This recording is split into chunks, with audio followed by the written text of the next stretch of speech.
আমার নবী বলেছেন রাস্তার তিনটা হক আছে, তার মধ্যে এক নম্বর হক হলো গাদ্দুল বাসার, চোখকে নিচু করা। জোরে কর না, কি করা? নিচু করা। বিজ্ঞানীরা বলছে যখন কোনো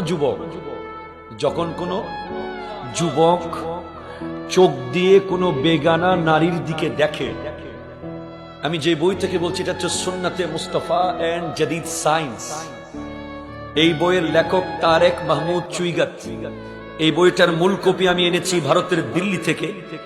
এখান থেকে আমি অনেক কথা সোশ্যাল মিডিয়ায় বলেছি, অনেক মানুষ পরিবর্তন হয়ে গেছে।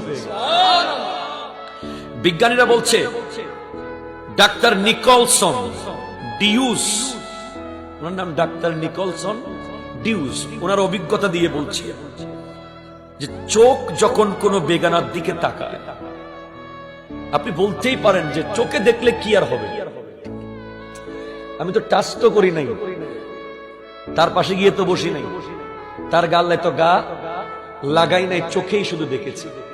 না, বিজ্ঞানীরা বলছে দৃষ্টির এমন এক ব্যাপার আছে, তুমি যখন দেখবে চোখ দিয়ে, তখন তোমার শরীরে এক ধরনের লালা তৈরি হবে নেগেটিভ দৃষ্টি দেখার কারণে, ইসলাম বিরোধী দৃশ্য দেখার কারণে। যে দৃশ্য তোমার হৃদয় তোমাকে বলে না এটা দেখিস না, ঠিক কিনা কথা বলেন না? যে দৃশ্য দেখার সময়, সেটা মোবাইলে হতে পারে, সেটা ফেসবুকে হতে পারে, সেটা তোমার ঘরের বেডরুমের ভিতরে অন্ধকার রাতে হতে পারে, ঠিক কিনা বলো?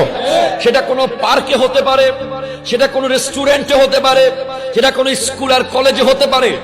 এমন এক বিষ তৈরি হয় শরীরের মধ্যে ইসলাম বিরোধী দৃশ্য দেখার কারণে, যেই বিষের প্রক্রিয়ার কারণে, লালা তৈরি হওয়ার কারণে শরীরের ভিতরে, বিজ্ঞানীরা বলছে শরীরের অনেক বড় ক্ষতি হয়, যেই ক্ষতি বড় বড় রোগের জন্ম দিতে পারে। জোরে বলেন নাউজুবিল্লাহ।